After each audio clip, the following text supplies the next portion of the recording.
Hello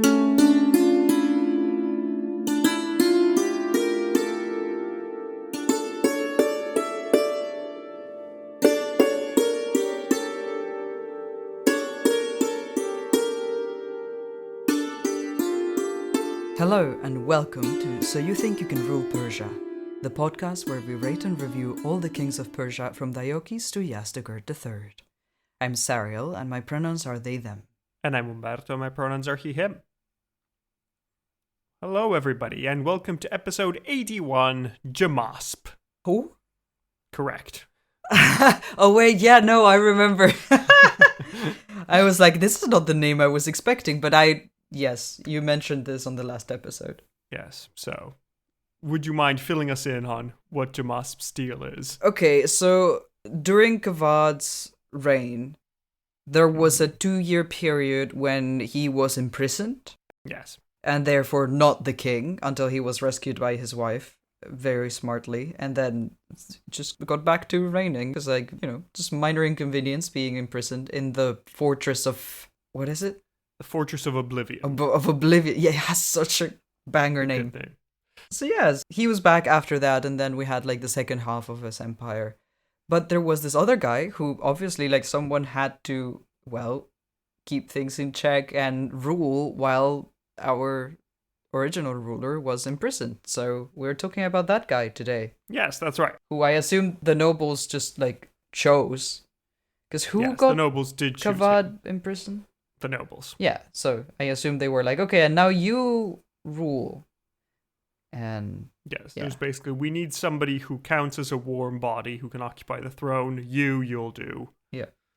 So yeah, we'll have Khosrow the First next episode. Yep. You Okay. can hear more about him and how he reacts to how failing being adopted and how he deals with Justinian, but true. that's a whole I'm thing. Worried. Stuff is going to happen. Yeah, Justinian scares me. Well, we'll find out if you're correct or not to be scared. All right. Also weird because the nobles, you said that they just chose someone. They were okay, you'll get on there. But this could have also been plotted by someone who wanted the throne. So it is interesting, It's possible, as we'll find out. I mean, we already know how the story ends. Yeah. Because he gets overthrown. Yeah. From Kavad's episode, we know that he's overthrown and nobody really puts up much of a fight. Uh-huh. We don't even know if there was a battle or anything.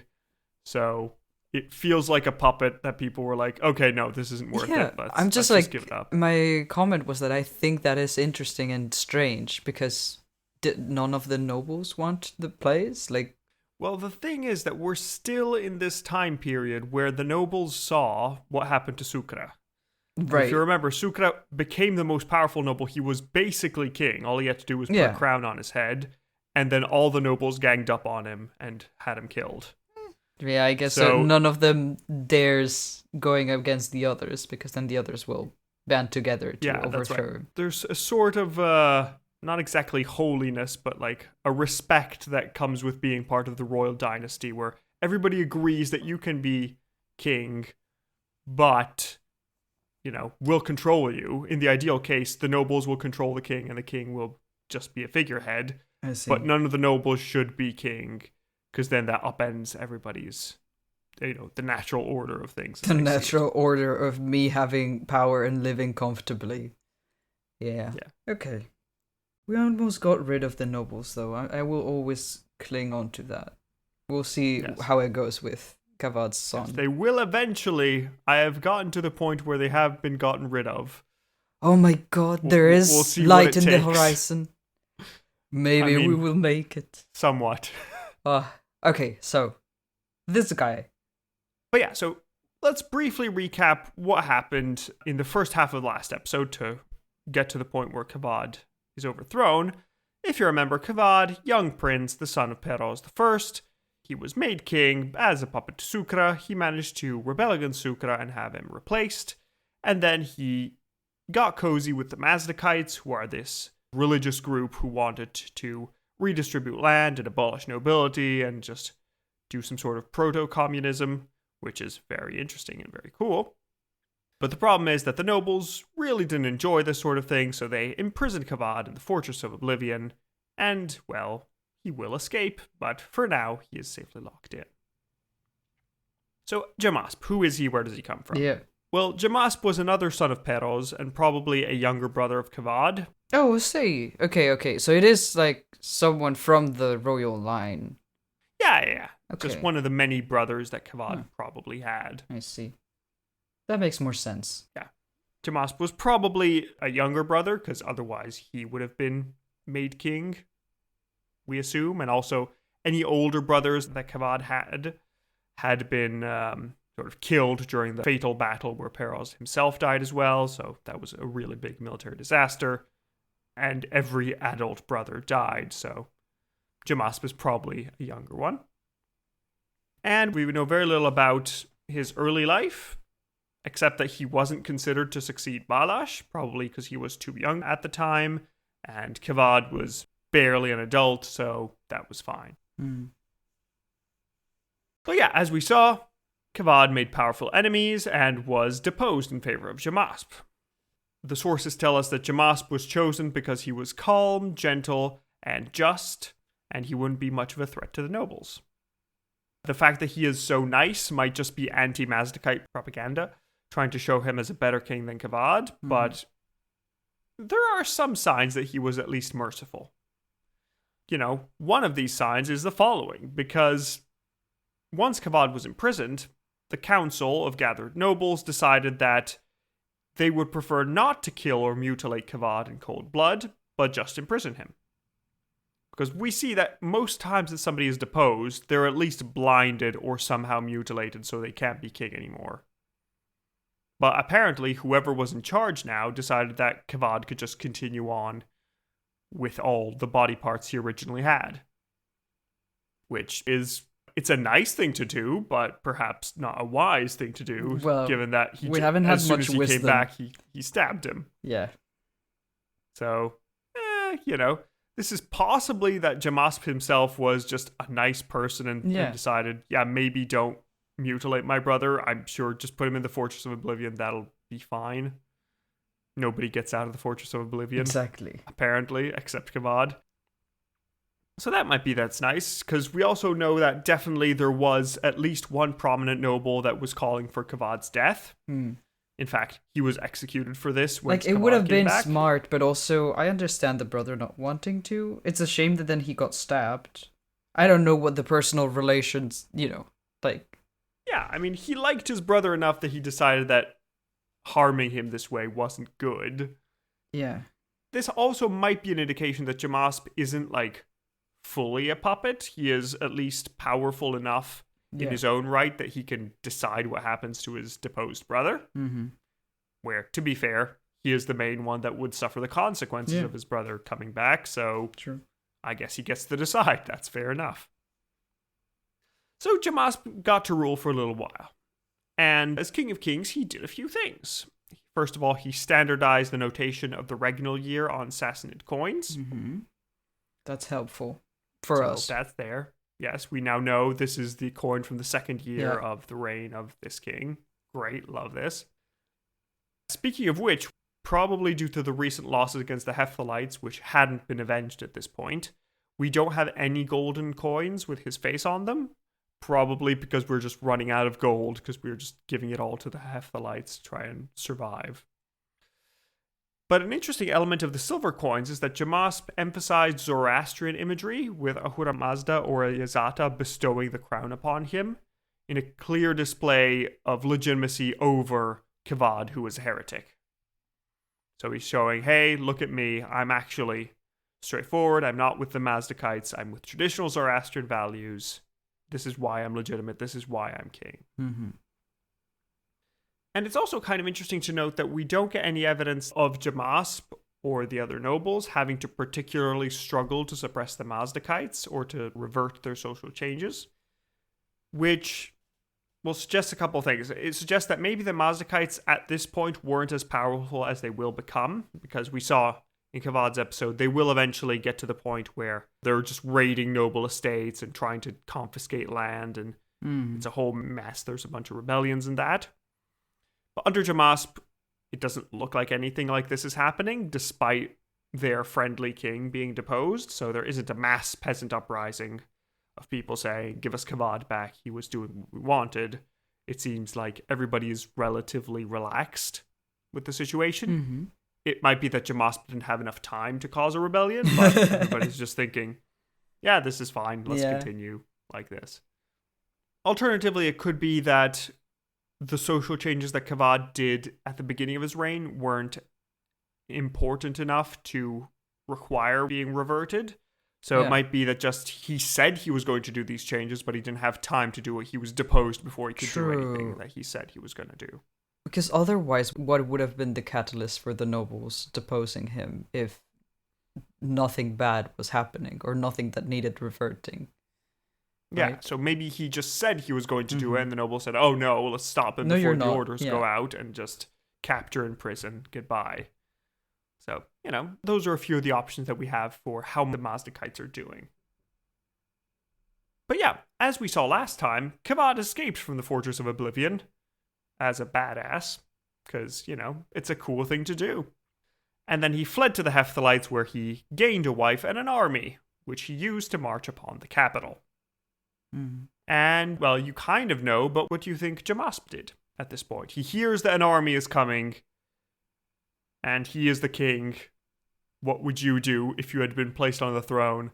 Not exactly against your will, but I would tangential to your will. I would not put up much resistance, honestly. I would just hope that they don't kill me or throw me in the Fortress of Oblivion. I hope they'll be nice. I guess if I'm going to put up resistance, then I would try to find my army and my sympathizers, right? But I don't know how well that's gonna be. Yeah, Jamasp goes with your first option. Yeah, because I don't believe in myself enough to put up a fight. I'm someone is you shouldn't be here, and I'm you know what? Yeah. Yeah, fair enough. You kind of have a point. I didn't think I was doing a very good job anyway. Yeah. So, yeah, Jamasp just simply abdicates the throne. Mm-hmm. He says, sure, you can have it. It's okay. I'm not going to put up a fight. I didn't even want it. Trust me. It's okay. Yeah. I'm sorry about the imprisonment. I tried to get them not to blind you. Does that count for anything? Please, Kavad. Please, for the love of God. Mm-hmm. So, it could be two things. It could be either Jamasp he is known as just a gentle and kind person. And so he doesn't want to fight a civil war for a job that he didn't even really want very much. He doesn't want people to die for this. So he's saying, yeah, you know what? We gave it a shot. Didn't work out. Fine. The end. Another option is also just that the nobles kind of made this change of opinion. So the nobles all just shifted to Kavad's side as soon as they saw his army. And so Jamasp was kind of left alone on the throne. And he decided that the best way to not get executed or horribly tortured was to just give up. And maybe that way Kavad would be merciful. Yeah. We can only hope. So yeah, he has a more or less active role depending on how clement you're feeling towards him. But yeah, eventually Kavad marches into the capital of Ctesiphon, and Jamasp just bows before him and gives him a crown and says, yep, you can do it. There you go. Technically, he didn't put him in the Fortress of Oblivion, right? The nobles did. I mean... Did he issue the order? I mean, he didn't not issue the order. I mean, as king, he was the person who had the power to do so. True. If he didn't want Kavad to be in the Fortress of Oblivion, he could have stopped them. Yeah. So, as the head of state, you're responsible for the activities of your state. Yeah. Despite you not being in charge. But yeah, now that he is finally surrendered, there are 3 versions of what happens to him next. So, in most sources, he was pardoned because he surrendered, and Kavad said, you know what, fine, it was a difficult situation for all of us, and you didn't torture me when you could have. You can just retire and live in obscurity. Let's pretend nothing happened. Yeah. It'll be okay. According instead to Procopius, who was this Roman historian, it wasn't fully a free retirement, but Jamasp was blinded by Kavad to ensure that he doesn't, escape from the Fortress of Oblivion himself and then bring an army and attack them. So Kavad has learned his lesson and has decided that, yes, let's blind him, make sure he can never come back. That's the end. And we're given the tasteful detail that the method of blinding was either by pouring boiling olive oil into his eyes, or by heating an iron needle in the fire and pricking his eyeballs with it. So, not a fun time for poor gentle Jamasp. Yeah, but not the worst that could have happened. Yeah, could have been worse, but it could have been a lot better. Although it is weird that Procopius calls Jamasp Balash, so he might be getting confused with the previous king who actually was blinded.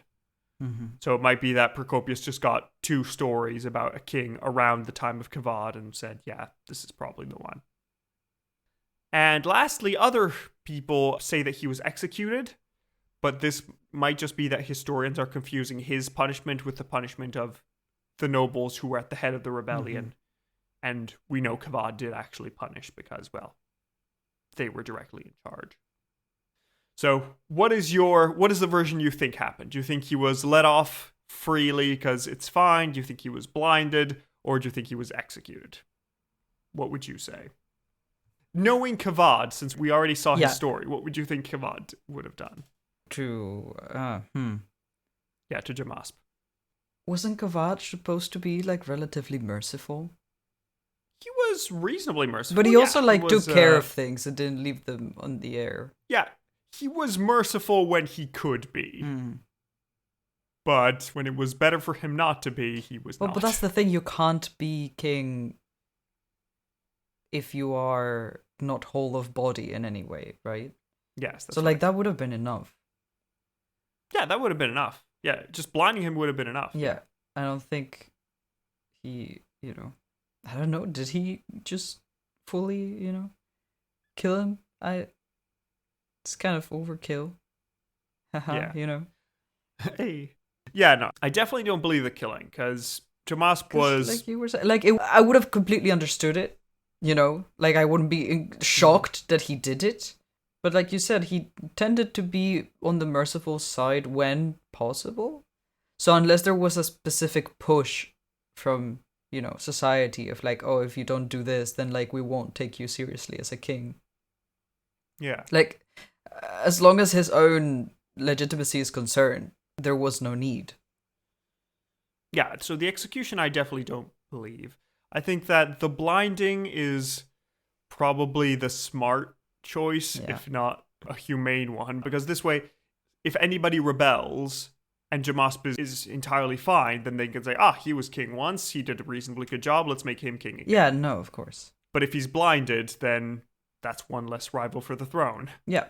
It would have been entirely different if Jamasp had, been at the forefront of this coup and had imprisoned his brother and had essentially, had usurped his brother's throne. Because then he clearly orchestrated the whole thing, and you don't want that to happen again.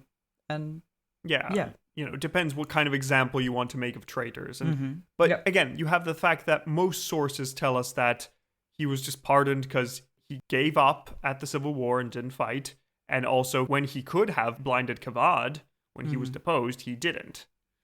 So that's also reasonable. Jamasp was merciful and clearly didn't give too much trouble for Kavad. It was, I don't know if it's like a Theodosius III type deal where he was made king against his will, saying, no, please, I don't want to be king. Just go away. Just stop. And then actually, as soon as he got the chance, he was just like, no, okay, I'm done. Thank goodness. Please just let me live out my life in retirement somewhere. This will be okay. But yeah, so those are the options for the death of Jamasp. But interestingly enough, Jamasp's story doesn't end here. Or at least the story of his family doesn't end here. Because two post-Sassanid noble families, the Dabuyids and the Baduspanids, were descended from Jamasp. So there are two post-Sassanid families that draw their legitimacy from being descendants of Jamasp and, Peroz consequently. And interestingly enough, the Baduspanids had a very long life because they became the longest-lived dynasty in Iranian history until they were taken over by the modern Iranian state in 1598. Oh, wow. So Wild. It's about 1,000 years of dynasty. Yeah, that's... Of these people just chilling. Who so, else, he at least gets to have a legacy. Yeah. I guess. That's nice. Damn. So that's the end of Jamasp's episode. What did you think of him? What is your opinion of the man? I mean, short episode today, but I mean, we knew it Yeah, going yeah. in, yeah. he's, he's there. He doesn't really have much of an ambition. Probably didn't want to do this in the first place, but also didn't have enough spine to stand up to the nobles because probably he didn't want to be involved in all of this anyway. Like his brother probably was just supposed to happy doing reign. Maybe something there were else, even but like yeah. other people before him in line. Like, I imagine him just like interested in whatever he was interested in, whatever hobby he had, and just being like, I don't want to be here, guys. Yes. This job sounds hard and I don't want to do it. Please Yeah. let me go home. And they let him go home, so that's nice. Yeah. According to most versions. Probably. All right, so are you ready to rate him? Yeah. All right. Our first category is final moments. How interesting was his death? Maybe executed by his brother, but probably just left to disappear into history. Yeah. We don't really know. Well, it's not that interesting unless he was executed. No, we don't think he Yeah. was. But even then, it's just... Yeah, I don't believe that. Yeah, I think I'm going to go nothing for a 0. Outstanding. Because it doesn't feel like he did that sort of thing. Yeah. I was like, oh, I'll go maybe for a 1 because there's this doubt and it makes it kind of like mysterious. But like, we don't even like we don't know because of this doubt. So Fair. All right, so with a 0 and a 0, we get a 0 out of 10 for final moments. Our next category is battle hardness. How good was he at war and fighting? he wasn't. I mean, the only time he was faced with an invasion, his response was, please just take my throne. Yeah. I don't want it. That doesn't inspire confidence in the troops. So yeah, he's not fighting personally. He doesn't lead a military campaign. As a prince, we hear nothing of him. I think it's a pretty clear 0. Yep. So with a 0 and a 0, we get a 0 out of 20 for battle hardness. Our next category is scheminess. How good was he at plots and manipulations? I mean, he's the instrument of a plot, but yeah, but he didn't come up again, with it. it depends. If you certainly. want to give him any agency in the coup, but I don't think so. Like, he doesn't feel like the type of person that launches a coup. He's just like a nice kid who was dragged into something that is bigger than him and he didn't want to deal with. So... Unless you're making the movie version of this, and then you actually make no, of him course. like a really cunning, Yeah, he's a mustache sympathetic villain. sort of, like maybe like an anti-hero that is like the main character of this story.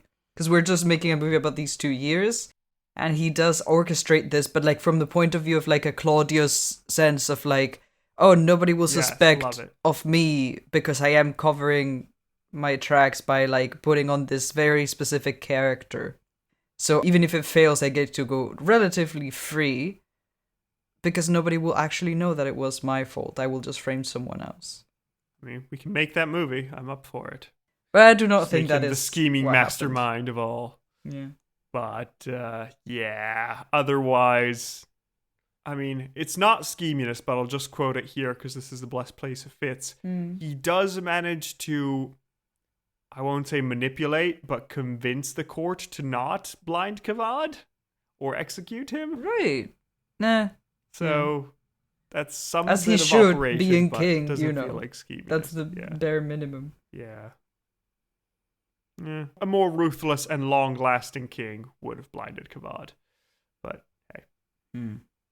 So yeah, scheminess, I'm going for a 0. How about you? Yeah, same. Okay, so with a 0 and a 0, we get a 0 out of 20 for scheminess. Our next category is shock factor. How shocking was this man? The only 2 shocking things I have here are mostly nice things. Or let's add a third at the end. So first of all, he's shocking because he does kind of overthrow his brother, if you want to make that a feature. And then the other nice shocking things are he doesn't mutilate his brother, when most royalty would have done so. Most people who wanted to consolidate power would have done that. And also, it is kind of shocking that he just gives up the throne without any resistance. He just says, yep, there you go, you have it. How do you want to rate this? How do you consider these features? Like, not much. Is it worth a token point, or is it just nothing at all? Okay, what for? Like, what would justify a token point? It's surprising he didn't kill Kavad when he had the chance. Yeah, no, that is a good point. Actually, that did surprise me. Because it's like, why did he do it? Like, was he just merciful? Like, was there a different reason? Like, what is the point? And he did survive afterwards, if we, believe that. According to most versions, yes. So. And it's also kind of shocking that he just gives up the throne. I mean, that I don't find that shocking. It was his best bet to surviving. Fair. I accept that, sure. Yeah. Yeah, I think I'm going to go for token 1. Yeah. Shocking for the fact that he was nice to someone. Yep. And this doesn't usually happen in our house. Mm-hmm. Okay, so with a 1 and a 1, he gets a 2 out of 20 for shock factor. Our next category is Aaron Shine. How good was he for the Empire in general and Iran in particular? Well, for the Empire doesn't really change with him. He has negligible effect on the Empire. All he does is essentially hold back the Mazdakites, which, again, according to the sources, he doesn't have a hard time doing that, so it seems to be fine. Mm-hmm. So it doesn't seem to be too difficult. And that's mostly it. He is kind of puppety, so I would say it's not great to have another puppet on the throne. Yeah. But Kavad gets back, so frankly, how much of an impact do you really have? This is one of those where it's like, it's a short reign, but it's not, like, you'll find out in lengthiness, but it's a couple of years. So if it's a couple of years and nothing changes, is that worth points? Or is that you didn't have a time to mess it up? So it's no points. What are your some beliefs? Points, just because we need to give something to someone who has like a year and messes it all up. Yeah, exactly. But also, like, we've given 0 points to Khosrow the Usurper, who was in charge for like 2 weeks. Yeah, but that's 2 weeks. Did nothing. That is different. Yeah, sure. 2 weeks is not 2 years. Yeah, fair enough. Yeah. 2 years. Thank you. You could have messed things up a lot further, so I agree. Mm-hmm. But is it worth a full 5 points?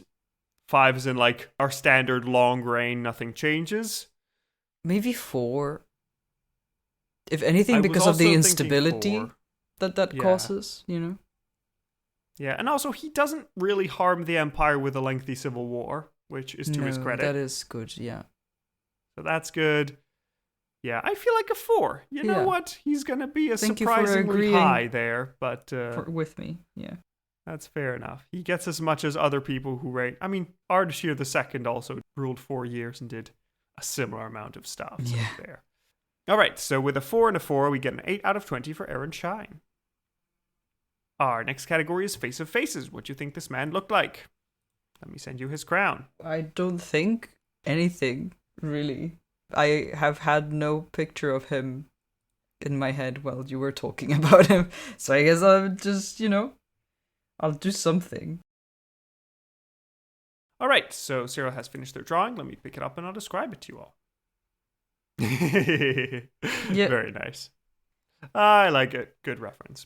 Okay, so what Cyril and I noticed during the break was that apparently Jamasp's crown is basically Kavad's crown, but with the little half moon slightly moved to the side. So what we have here in this image is a concerned-looking Jamasp with his typical tunic, long hair and long beard, looking very concerned with a crown in one hand, carefully adjusting the half moon that moved between him and his brother, saying, "Oh, brother, you're back. I'll put the crown back the way it was."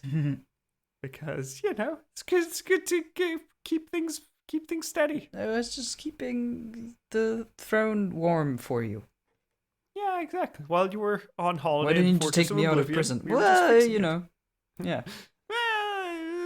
No hard feelings. Please don't blind me. Okay, good. Yeah. Oops. Thank you very much, Serial. If any of You're you want to welcome. see this lovely drawing, you can go to the Discord if you're a patron in the episode notes below or on our website in Serial's portrait gallery. And now let me show Serial what he actually looked like. Oh, yeah, cool coin. I like the frame. That's really cool. That's a neat frame, yeah. Yeah. So there's the poof of hair on the side and the crown and a small person next to him. Yes, that is part of the iconography that he added to show he's Orthodox. This is either a Yazata or a Ahura Mazda or somebody giving him the crown. A god in the corner. Yeah, Just some sort of Zoroastrian divine figure. cool. Yeah, I don't know. Not very remarkable, sadly. But I guess. No, it's Their fine. typical profile. I like the mustache. This looks pretty cool. It is a very pronounced mustache. I like that. Hmm. Good feature. But yeah, it's just him with the crown, little deity giving him stuff. I'd say, honestly, I'm like a 2-ish. I like the god there. That's nice. Mm-hmm. But otherwise, it's just like, it's a coin. It's fine. It's all right. Yep. You matching with a 2? Yep. I'm sorry, I do not have like further comment. Fair enough. So with a 2 and a 2, he gets a 1 out of 5 for Face of Faces. Our next category is lengthiness. For how long do you think he reigned? It wasn't it like 2 years? 3 years? I don't know. It was a couple years. Yep, right? that was right. 2 years. Yeah. 2 years is all that the man reigned. Yep. Because, well, you know, Hopefully he he reigned got from to 496 to retire. 498 and probably retired. Yeah, so hopefully that you sounds got good. to, you Good know, for still him. live a comfy life. I mean, I don't know why I Yeah. care. I don't know the man. Maybe he was terrible, but He's reportedly very nice. That's one of the few things we know about him. But yeah, take the 2 years divided by 10, you get 0.2 out of 5 for lengthiness. Which brings us to the final score, which is a grand total of 11.2 out of 100, placing him below Vodfordad the First, but above Balash. Huh. So good for him. You know, Balash wasn't especially impressive, but he ruled for 8 years, so good on Jamasp for staying strong. And that leads us to a question I think we all know the answer to, which is to say... no. Next question. Is he deposed enough? Is he kind enough? Is he hopefully in retirement enough to be a Shahanshah? Or is he just a Shahanah? No. Yeah. Although I like that he was kind. I truly do think he was like, you know, the scholarly sort of brother who was like, oh, cool, I get to have all of these privileges, but also I can just focus on like this random hobby that I have of hyper focusing on my autistic special interest of, you know, researching all of these books or whatever it might have been, or like painting these paintings. And then it's like, oh, I have to be king now? I really don't want to. Can we just not do that? And the nobles being like, we will kill you if you don't. And then he was like, well, I guess I'll try my best. Well, damn. Okay, I suppose. And then like, oh, my brother strangely got out of jail? I wonder how that happened. Anyway, hello, welcome back. Great, I can go back to my Please things. come back. Please save us. Okay, good. Maybe Fine. he liked, I don't know, making music or something that he could still do without his eyes. Or if he likes research, I'm sure he could have people read books to him. Or literally, like, teach him. Right. Alright, so sorry, Jamasp, but you are a Shahanah. You can head off into the desert and meet Balash, your uncle. Another puppet, and you can commiserate on how being a puppet isn't really fun, and if you both got blinded, that's something else you can commiserate about. That sucks, but hey, at least now you're together.